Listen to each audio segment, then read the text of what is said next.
வணக்கம் நேர்களே, தஞ்சா சமையல் சந்தோஷினி. வாங்க வத்த குழம்பு வைக்கலாம், கதம்ப வத்த குழம்பு வைக்கலாம். மாங்காய் வத்தல் இது ஒரு டிசைனுங்க. மாங்காய் வத்தல் இது ஒரு மாங்காய் வத்தல் வச்சுருக்கேன். கொத்தரை வத்தல், சுண்டை வத்தல், மணத்து தக்காளி வத்தல், இது எல்லாத்தையும் போட்டு பூண்டு, வெங்காயம், வெந்தயம், ஜீரகம் போட்டால் நல்லதுங்க. மிளகு ஜீரகம் பவுட்ரு வச்சுருக்கேன்.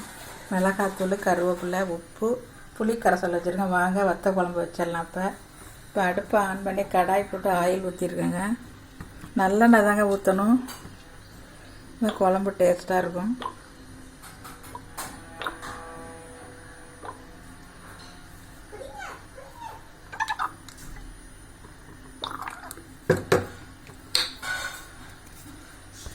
இப்போ எண்ணெய் நல்லா காஞ்சிட்டுங்க, வெந்தயம் போட்டுடலாம்.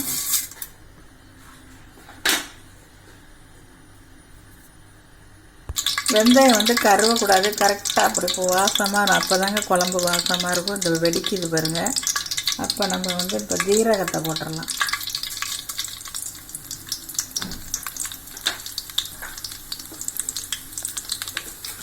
இப்போ நம்ம பூண்டு போட்டுடலாம்.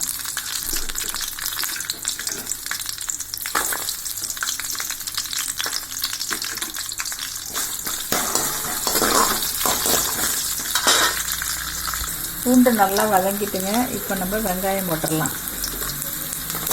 சின்ன வெங்காயம் தாங்க நல்லாயிருக்கும், சின்ன வெங்காயம் தான் போடணும்.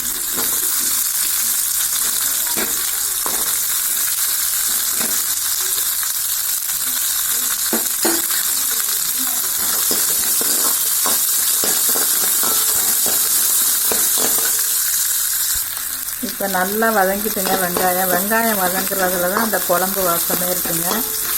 இப்போ நல்லா வதங்கிட்டு இப்போ நம்ம எல்லா வத்தலையும் போட்டுடலாங்க.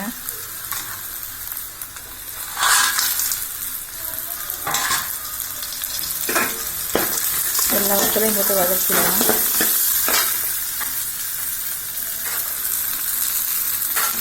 கருவேப்பிலை போட்டுடலாம்.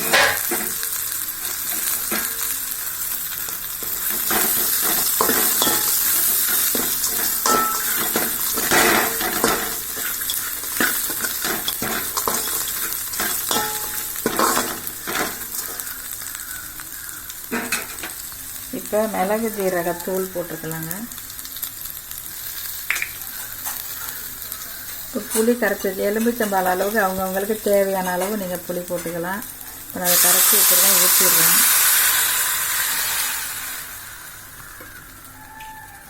இதெல்லாம் 2 ஸ்பூன் நம்ம வீட்டில் அரைச்ச மிளகாத்தூள் தாங்க, காட்டியிருக்கேன் வீடியோவில் பாருங்கள். இப்போ இந்த மிளகாத்தூள் 2 ஸ்பூன் போட்டுக்கலாம்.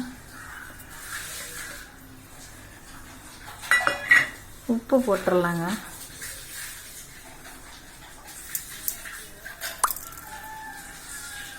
அவ்வளோதாங்க, நல்லா கொதிக்கணும், நம்ம இறக்கிற வேண்டியதுதான்.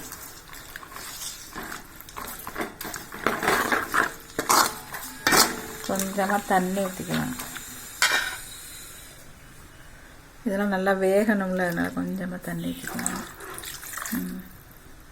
இப்போ நம்ம கொதிச்சோன்னா இறக்கிடலாங்க. எல்லாம் போட்டாச்சு, சூப்பராக இருக்கும்.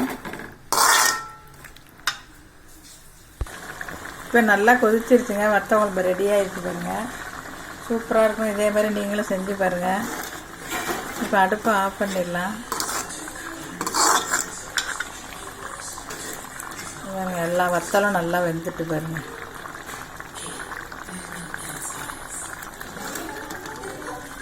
இந்த வீடியோ பிடிச்சிருந்தா லைக் பண்ணுங்கள், ஷேர் பண்ணுங்கள், சப்ஸ்கிரைப் பண்ணுங்கள். வாழ்க வளமுடன்.